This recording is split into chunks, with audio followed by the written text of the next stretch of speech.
اعوذ باللہ من الشیطان الرجیم بسم اللہ الرحمن الرحیم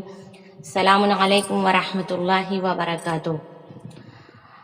ہمارے امام معصومین علیہ السلام کی جانب سے، ان کی طرف سے ہمارے پاس ایک بہت بڑی نعمت ہے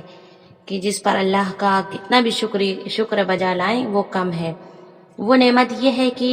ان کی جانب سے ہمیں زیارات اور دعائیں ملی ہیں کہ جن کے ذریعے سے ہم اپنے معصومین علیہ السلام کو سلام کر سکتے ہیں بہترین انداز میں، اور دعائیں طلب کر سکتے ہیں جو بہترین انداز میں امام معصومین علیہ السلام نے ہمیں سکھائی ہیں۔ انہیں زیارات میں سے ایک زیارات ہے جو بہت زیادہ فضیلت اور برکت کی حامل ہے، جسے زیارت عاشوراء کہا جاتا ہے۔ زیارت عاشوراء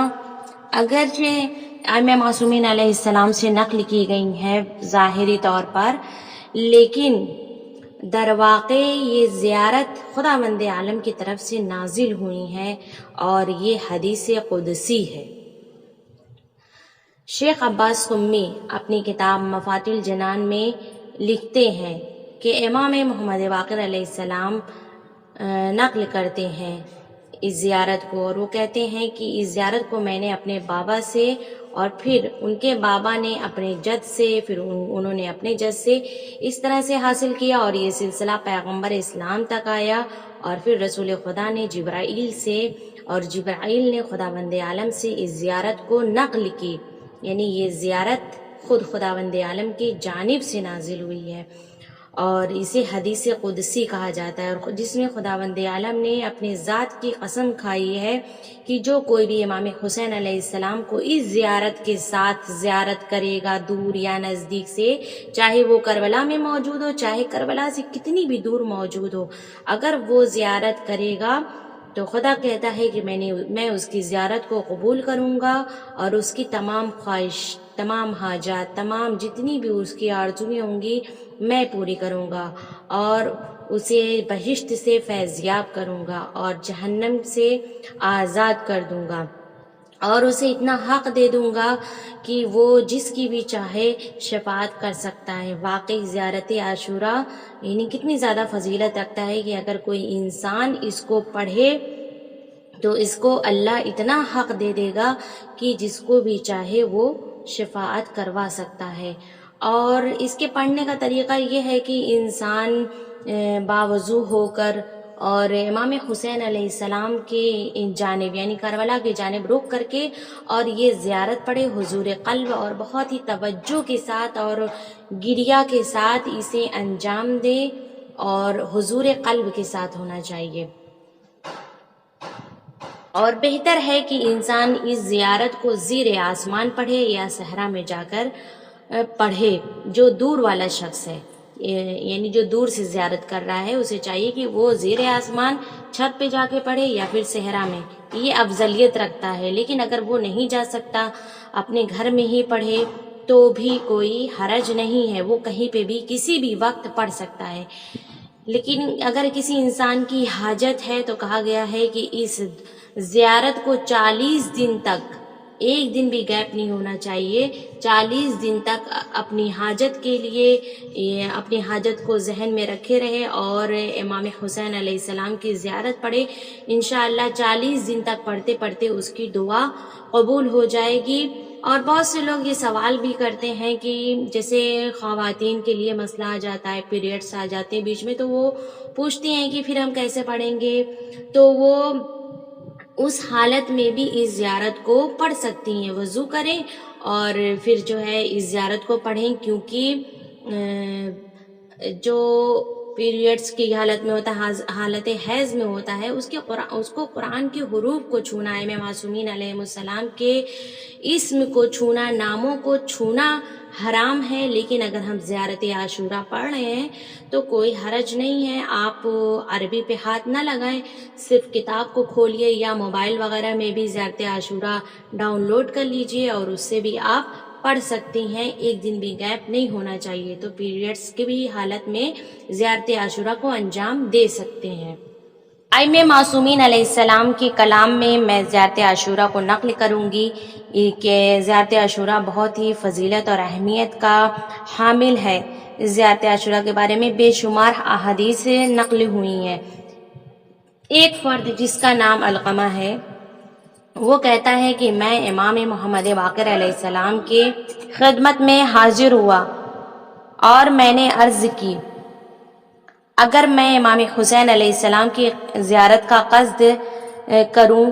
کہ دور یا نزدیک سے تو کس طرح سے زیارت کروں گا؟ وہ اپنے بارے میں پوچھتے ہیں۔ امام محمد باقر علیہ السلام جواب دیتے ہیں، جواب میں فرماتے ہیں، جب بھی تم امام کو سلام کرنا چاہو تو تم ان کی طرف رخ کرو، ان کی طرف اپنا رخ کرو اور بہت ہی توجہ کے ساتھ اور حضور قلب کے ساتھ ان کی طرف نگاہ کرو، دیکھو، اور پھر اس کے بعد اللہ اکبر کہہ کے، اور یہ زیارت جو زیارت عاشورہ کا متن ہے عربی میں، اس کو کامل طور پر پڑھو، پھر اس کے بعد 2 رکعت نماز پڑھو صبح کی طرح۔ یہ طریقہ امام محمد باقر علیہ السلام نے علقمہ کو بیان کیا۔ پھر اس کے بعد آپ فرماتے ہیں کہ بے شک یہ دعا ملائکہ بھی پڑھتے ہیں، یعنی یہ جو زیارت ہے بے تحقیق یہ زیارت ملائکہ بھی پڑھتے ہیں اور خداوند عالم ان کو ہزار ہزار درجے دیتا ہے، اور جو اس زیارت کو پڑھتا ہے وہ ایسا ہے کہ جیسے وہ امام حسین علیہ السلام کے ساتھ ہی شہید ہوا ہو۔ اور جتنے بھی پیغمبر یا رسول گزرے ہیں ان کی زیارت کا ثواب بھی تمہارے لیے لکھا جائے گا، یعنی جو بھی زیارت عاشورہ پڑھتا ہے اس کو ان تمام انبیاء اور رسولوں کی زیارت کا بھی ثواب ملتا ہے۔ اسی طرح سے ایک اور روایت ہے صفوان سے۔ صفوان امام جعفر صادق علیہ السلام کے دوستوں میں سے تھے۔ امام صادق علیہ السلام نے امام حسین علیہ السلام کی قبر کی طرف اشارہ کیا اور اس زیارت کو پڑھا۔ یہ زیارت عاشورہ پڑھی اور پھر اس کے بعد امام نے 2 رکعت نماز ادا کی۔ پھر اس کے بعد امام جعفر صادق علیہ السلام نے صفوان کی طرف رخ کیا اور فرمایا کہ جب بھی تمہیں کوئی گرفتاری ہو، کوئی حاجت رکھتے ہو، جہاں کہیں بھی ہو، اس زیارت کو پڑھو اور خداوند عالم سے اپنی حاجت کو طلب کرو۔ یعنی اس میں کوئی شک نہیں ہے کہ خدا اور پیغمبر نے وعدہ کیا ہے کہ جو کوئی بھی زیارت امام حسین علیہ السلام پڑھے گا، زیارت عاشورہ پڑھے گا، میں اس کی نیاز کو برطرف کروں گا، میں اس کی ضرورتوں کو پورا کروں گا۔ ایک بزرگ فرماتے ہیں کہ میں نے آیت اللہ حسین خادمی و شیخ عباس قمی اور شیخ عبدالجواد مداحیان کو خواب میں دیکھا۔ میں نے دیکھا کہ وہ بہشت کے ایک کمرے میں بیٹھے ہوئے ہیں۔ میں نے آیت اللہ خادمی سے سوال کیا، سے احوال پرسی کی اور پھر اس کے بعد ان سے سوال کیا۔ میں نے کہا کہ آپ آیت اللہ ہیں اور یہ ایک محدث ہیں اور یہ ایک روضہ خوان ہے، امام حسین علیہ السلام ہے، تو کیا مناسبت رکھتا ہے کہ جو آپ لوگ ایک ساتھ ایک ہی کمرے میں موجود ہیں؟ سوچیے بہشت کے کمرے میں موجود تھے۔ تو تمام نے جواب دیا، انہوں نے جواب دیا کہ ہم سب زیارت عاشورہ ہمیشہ پڑھتے تھے اور ہم سب کے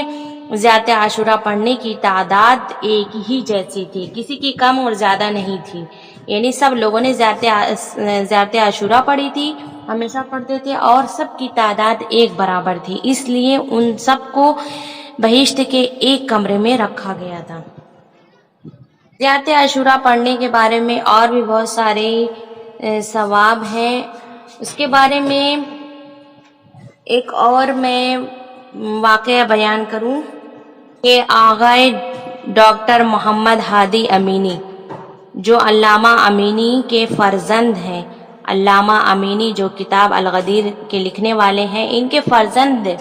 محمد ہادی امینی کہتے ہیں کہ جب میرے بابا فوت ہو گئے تو 4 سال کے بعد میں نے ان کو دیکھا خواب میں. شب جمعہ یعنی صبح کی اذان سے پہلے انہوں نے اپنے بابا کو خواب میں دیکھا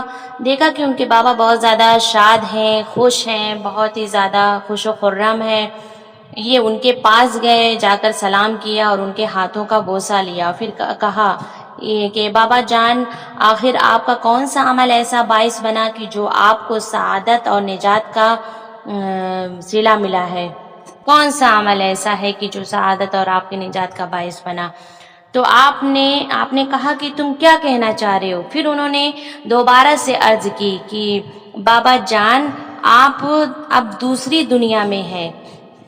اور آپ مجھے بتائیں کہ آپ کا کون سا عمل اللہ کو اتنا زیادہ پسند ہوا کہ آپ اتنا زیادہ یعنی خوش و خرم ہیں اور نجات کا باعث بنا. آپ نے بہت سارے عمل انجام دیے، نیک عمل انجام، عمل صالح انجام دیے، کتاب الغدیر لکھی اور دوسری تالیفات اور بہت ساری چیزیں تاسیسات بھی کی. آپ نے کتاب امیر المؤمنین علیہ السلام کی لائبریری کی بنیاد بھی آپ نے رکھی. تو کون سا آپ کا عمل سب سے بڑا تھا؟ پھر آیت اللہ امینی کہتے ہیں کہ تم واضح طور پر سوال کرو کہ تم کہنا کیا چاہتے ہو. تو پھر سے انہوں نے، ان کے